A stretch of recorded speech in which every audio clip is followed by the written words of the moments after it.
Hi hello fact to fact சேனலுக்கு உங்கள் எல்லாத்தையும் நான் திரும்ப வர வைக்கிறேன். இன்றைக்கி ரொம்ப முக்கியமான நாள். செப்டம்பர் 18 1936 வாக்கில் ஒரு மிக சிறந்த ஒரு போர்க்குணம் உள்ள ஒரு புரட்சியாளர். அவரை பற்றி இன்றைக்கி நம்ம பேச வந்திருக்கேன். அவருடைய சிறப்பு என்றென்றும் எந்த நாளும் அவரை பற்றி நம் இளைஞர்கள் மத்தியில் அவரை பற்றியான கருத்து எப்பொழுதுமே ஓங்கி வளர வேண்டும் என்ற அடிப்படையில் இந்த பதிவீடு நான் செய்து கொள்கிறேன். கிட்டத்தட்ட உலகத்திலேயேவும் ஒரு 40 வருட காலமாக தன்னோட சிறை வாழ்க்கையை கழித்தவர் ஒரு மிகப்பெரிய இந்தியாவினோட சுதந்திர போராட்ட தியாகி,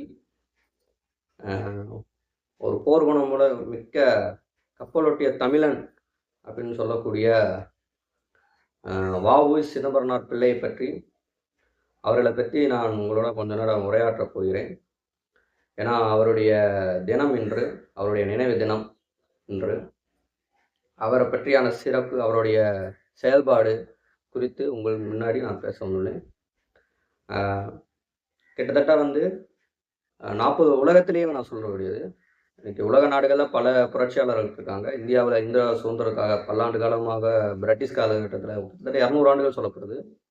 200 ஆண்டு காலமாக நம்ம பிரிட்டிஷ்காரன்ட்டு அடிமையாக கிடந்து அதில் பல தியாகிகள்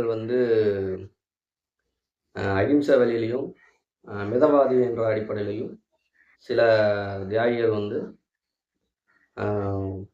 தீவிரவாத தியாகத்தின் அடிப்படையிலும் பல போராட்டங்கள் வடிவில் செயல்பட்டாங்க. அதில் ஒரு வ.உ.சி. சிதம்பரனாரோட போராட்டம் என்பது ஒரு மிக சிறப்பு அப்படின்னு நம்ம சொல்லணும். அவருடைய பங்களிப்பு மிக சிறந்த ஒரு பங்களிப்பு. கிட்டத்தட்ட பார்த்தோம் அப்படின்னா அவர் ஒரு தூத்துக்குடி துறைமுகத்தில் அவர் ஒரு பிரிட்டிஷ்காரங்க கப்பல் வணிகம் செஞ்சாங்க. அதை எதிர்த்து அவர் இந்தியா சுதேசி ஸ்டீம் நேவிகேஷன் அப்படின்னு சொல்லக்கூடிய சுதேசி ஸ்டீம் நேவிகேஷன் சொல்லக்கூடிய ஒரு துறைமுகத்தை நிறுவனத்தை அவர் ஆரம்பித்தார். அந்த நிறுவனத்தை ஆரம்பித்து பிரிட்டிஷ்காரனை எதிர்த்து அவரை அந்த பல வணிகம் செஞ்சார். அது சேவைக்காக, அதாவது தூத்துக்குடி டு கொழும்புக்கும் இடையில இருக்கக்கூடிய அந்த சேவையை அவர் செஞ்சார். அது மட்டும் இல்லாமல் பல சுதந்திர போராட்டங்கள்லேயே பங்கெடுத்து பல இதில் பண்ணியிருக்காரு. அவருடைய பிறப்பு நம்ம பார்த்தோம் அப்படின்னா செப்டம்பர் 5 1872 பிறந்திருக்காரு. அவருடைய நினைவு தினம் இன்னைக்கு நவம்பர் 18 1936 அவருடைய இறப்பாக இருந்துச்சு.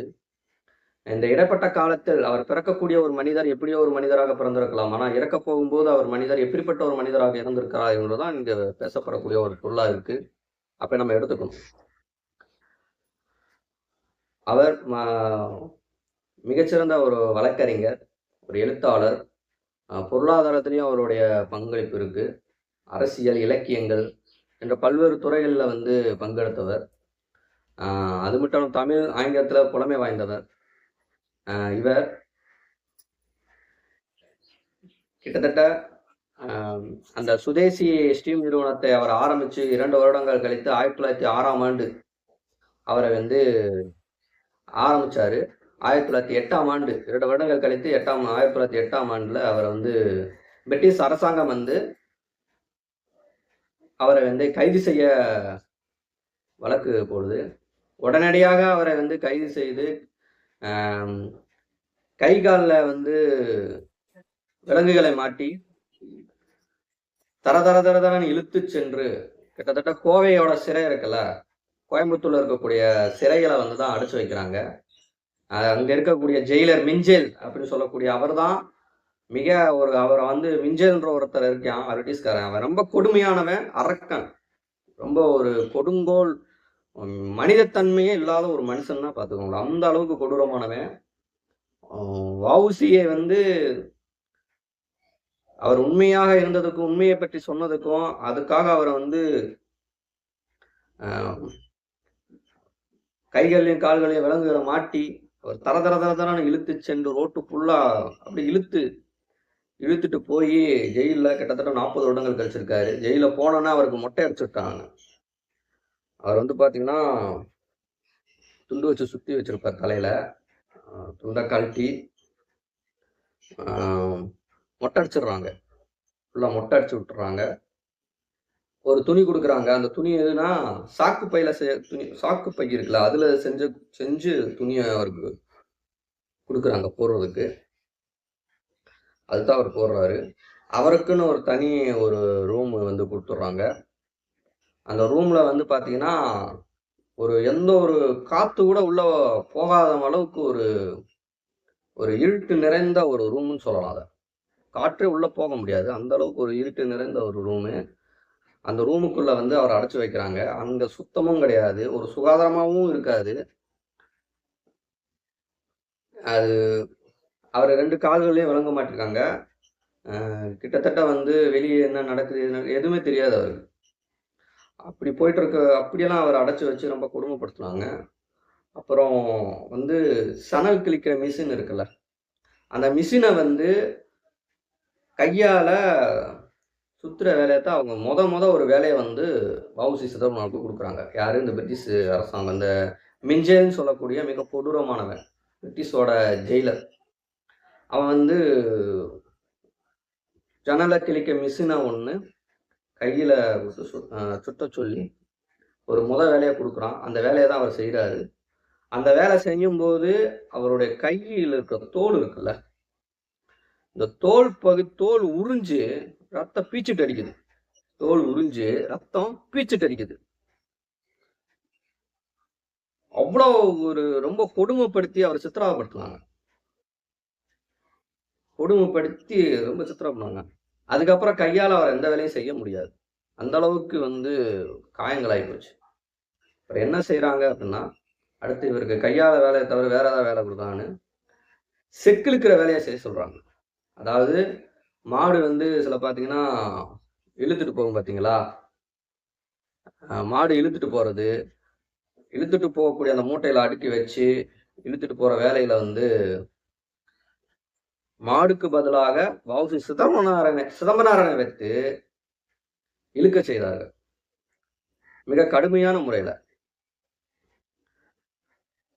அதை இழுக்கும் பொழுது உச்சி வெயில் அடிக்கும். உச்சி வெயில் தான் அதெல்லாம் பண்ண சொல்லுவாங்க. அதெல்லாம் எல்லாத்தையுமே உச்சி வெயிலில் பண்ணிட்டு இருக்கும்போது சப்போஸ் மயங்கி அந்த உச்சி வெயில் பட்டு மயங்கி கீழே விழுந்தாலும் சவுக்கு அடி இருக்குல்ல, அந்த சவுக்கு அடின்னு கேள்விப்பட்டிருப்பீங்க. அந்த அடியை வந்து அடிப்பாங்க. அவர் மயங்கி கீழே விழுந்துட்டாருன்னா சவுக்கு அடியை போட்டு அடிப்பாங்க. அதை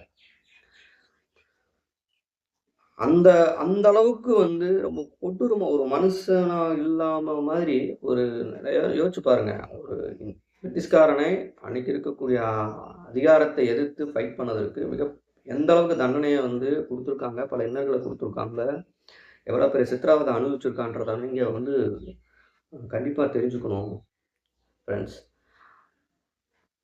அதை பார்த்துட்டு அந்த ஒரு கைதி வந்து என்ன ஆகிறாரு, அதை பார்த்துட்டு இறக்கம் வந்து அவருக்கு வந்து வேகமாக போயிட்டு அவருக்கு உதவி பண்ணுறாரு. வேகமாக போய் அதை ஸ்டாப் பண்ணுறாரு.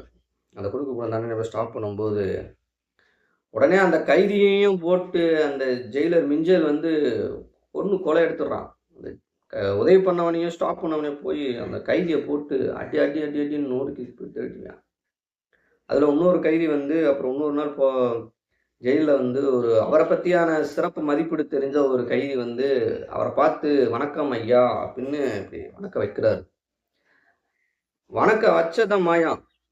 அப்படியே அந்த மிஞ்சல் அதை பார்த்த உடனே மிகப்பெரிய அந்த வணக்கம் வச்சான் பாருங்க, அவனை வந்து கொண்டுட்டான். வ.உ.சி. சிதம்பரனாரை அவருடைய சமூக நீதி கொள்கையை பார்த்து வியந்து மரியாதை செலுத்தின ஒரு நபரை மிஞ்சல் கொண்டுட்டான்.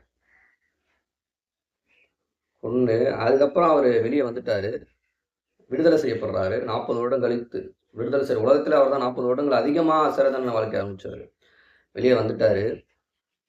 அதுக்கப்புறம் வந்து அந்த 40 வருட காலத்துலேயே இன்னும் கொடுமை என்ன அப்படின்னா, கூழ் கொடுப்பாங்க குடிக்கிறதுக்கு சாப்பிட்றதுக்கு. அந்த கூழும் புளிக்கும் பயங்கரமாக புளிக்கும். அந்த கூழுலுமே வந்து பார்த்தீங்கன்னா புழுக்கணும் இருக்கும். அதோட தான் குடிக்கணும். சில சமயம் அது அவருக்கு சேராமல் போய் உடல்நல ரொம்ப வந்து சரியில்லாமல் போயிடுச்சு. அப்புறம் வந்து பிரிட்டிஷ்காரன்ட்ட வந்து இந்த மாதிரி எனக்கு அரிசி கொடுங்க சாப்பிட்றதுக்குன்னு கேட்குறாரு. பிரிட்டிஷ்காரன் வந்து அப்படி சொன்னதுக்காக 3 நாளா வந்து அந்த கூழையே குடுக்காம அவர பட்டினிய போட்டுருக்காங்க. கூழையே குடிக்க விடாம, ஆ ரொம்ப பட்டினி போட்டு அவர கொடுமைப்படுத்தி சித்திரவதை பண்ணிட்டு வச்சிருந்தாங்க. அப்புறம் 40 வருடம் கழித்து விடுதலை செய்யப்பட்டு அனுப்பியிருக்காங்க. அவருடைய அட்வொகேட் லைசென்ஸ வந்து பிடுங்கி வச்சுட்டாங்க. அப்ரூவலே இல்லாத மாதிரி அவர எந்த இதுலயுமே வாதாட முடியாது. அந்த லைசென்ஸ வந்து அவங்க பிடுங்கி வச்சுட்டாங்க. அப்புறம் என்ன பண்றாருன்னா, தன்னுடைய வழக்கறிஞரோட லைசென்ஸ் பேசக்கூடிய அந்த வழக்கறிஞர் லைசென்ஸை வந்து எனக்கு மீட்டு தருமாறுன்னு சொல்லி மூத்த வக்கீலான ராஜாஜிட்ட போய் உதவி கேட்குறாரு. உதவியை நாடுறாரு. அவர் வந்து மறுத்துட்டார். அதை நான் செய்ய முடியாது அப்படின்ட்டார். ரொம்ப வேதனையை அனுபவிச்சு அதுக்கப்புறம் இதில் மிகப்பெரிய துரோகம் இல்லையா? அது காங்கிரஸ் கட்சியை காட்டிலும் இல்லை பிரிட்டிஷ்க்கு அரசாங்கம் பண்ண டார்ச்சர் காட்டிலும் இவங்க சொந்த கட்சிகள் செஞ்ச துரோகம் தான் இவருக்கு ரொம்ப நிறைய நடந்திருக்கு. குறிப்பாக காங்கிரஸ் கட்சியெல்லாம் பார்த்தீங்க அப்படின்னா அவருக்கு பல விஷயங்களில் வழக்கு பண்ணுறதுக்கு பல விஷயங்களில் வந்து போராடி அவங்க போய் சந்தித்து பல பிரச்சனைகளை வந்து கோர்ட்டில் போய் அவர் வாதாடுறதுக்கு எந்த ஒரு உதவியுமே வந்து காங்கிரஸ் கட்சி செய்யவே இல்லைங்க. அது மிகப்பெரிய ஒரு துரோகம். அது அவருக்கு செஞ்ச ஒரு துரோகம் தான் சொல்லணும். இப்படிதான் நம்ம அதை சொல்லணும். அப்படிதான் நம்ம புரிஞ்சுக்கணும். அது மட்டும் இல்லாமல் காந்தி மேலே அவருக்கு மிகப்பெரிய பற்று இருந்திருக்கு. ஆனால் அவரோட கொள்கையை அவரால் ஏற்றுக்கவும் முடியாமல் பல இன்னல்களுக்கும் துன்புறுத்துக்கும் ஆளாகிட்டு இப்படிலாம் இருந்தார். வேற வழி இல்லாமல் அவர் வந்து ஒரு அரிசி கடையில் வேலைக்கு போகிறாரு. கிட்டத்தட்ட அவர் வந்து 1000 பேத்துக்கு சாப்பாடு போட்டவர். அன்னைக்கு வந்து அது அவருக்கே வழி இல்லாமல் ஒரு அரிசி கடையில் வேலைக்கு போகிறாரு. அரிசி கடையில் வந்து ஒரு 4 ஆளாவுக்கு வந்து ஒரு அரிசியை வாங்கிட்டு வீட்டில் போய் சமைச்சு சாப்பிடுவார். அதை கவனித்த பிரிட்டிஷ்காரன் அந்த அரிசி கடையும் சீல் வச்சுட்டான். அவர் வேலைக்கு போன அரிசி கடை சீல் வச்சுட்டான். அவன் வேலைக்கு போகக்கூடாது அப்படின்னு சொல்லி சீல் வச்சுட்டான். இப்போ அவர் வந்து அரிசி கடைக்கு போகக்கூடாதுன்னு சொல்லி சீல் வச்சிட்டான். அடுத்த கட்டம் அவர் வந்து அரை வயிறுக்கு சோறுக்காக வேறு வழி இல்லாமல் மண்ணெண்ணெயை வந்து சுமந்துக்கிட்டு வேலைக்கு போகிற வேலையை அதுதான் வேலையாகவே செஞ்சார். மண்ணெண்ணெயை சுமந்துக்கிட்டு விற்கிறது, அது வந்து கிடைக்கிற காசை வச்சு தனக்கு உணவை சாப்பிட்டுக்கிறது, இந்த மாதிரி ரொம்ப கஷ்டப்பட்டு மண்ணெண்ணெயை விற்று அந்த நிலைமைக்கு ரொம்ப கஷ்டப்பட்டார். இவரோட நிலைமை வஉசியோட குடும்பத்தை நிலைமையை தெரிஞ்சு தென்னாப்பிரிக்காவில் இருக்கக்கூடிய தமிழர்கள் வந்து ஃபண்டு கலெக்ட் பண்ணி ஒரு 5000 அமௌண்ட்டை வந்து அன்னைக்கு காலகட்டத்திலேயும் 5000 அமௌண்ட்டை திரட்டி வந்து காந்திஜிக்கு வந்து அனுப்புகிறாங்க. அவங்களுக்கு லெட்டர் போட்டு யாவுப்படுத்திட்டே இருக்காங்க. இந்த பணத்தை எப்படியாவது வஉசி சிதம்பரனாருக்கு கொடுத்துருங்க. ஒரு தடவை பல முறை வழி கொடுத்துட்டே இருந்திருக்காங்க. ஆனால் அவர் காந்தி கொடுத்தாரா? ஆனால் கொடுக்கவே இல்லைங்க. அதுதான் காந்தி கணக்குன்னு நம்ம சொல்கிறோம்ல, அதே தான். காந்திஜி நினச்சிருந்தா அந்த ஃபண்டுக்கு வந்து கொடுத்துருந்ததை போய் வஉசிக்கு கொடுத்துருந்துருக்கலாம். கொடுத்துருந்தா அன்றைக்கி உதவி வர மாட்டிருக்கான்னு அவர் கொடுக்கல. இப்போ இந்த பிரச்சனையில் வந்து திலகர் வந்து தான் ஊழலை வந்து அதை பற்றி பேசி அதை பற்றியான சில விமர்சனங்களை பண்ணி பஞ்சாயத்தை பண்ணி அந்த காசை வாங்கி வஉசிக்கு கொடுத்தாருங்க. அது ஒரு தனி கதை. அது போயிட்டே இருக்கும். நம்ம மெயினாக இன்னைக்கு என்ன பேசுவோமோ அதை மட்டும் பேசுவோம். பிரிட்டிஷ்காரனோட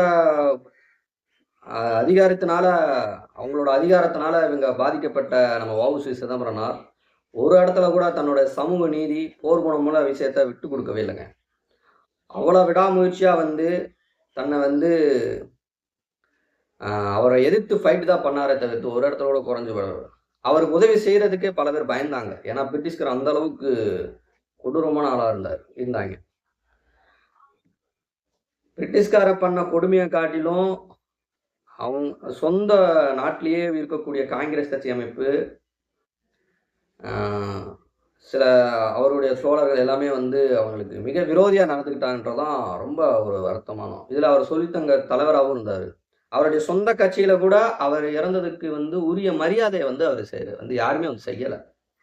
ஒரு உரிய மரியாதையை வந்து யாருமே வந்து செய்யலை அப்படின்றதான் இன்னும் மிகப்பெரிய வருத்தமாக இருக்குது.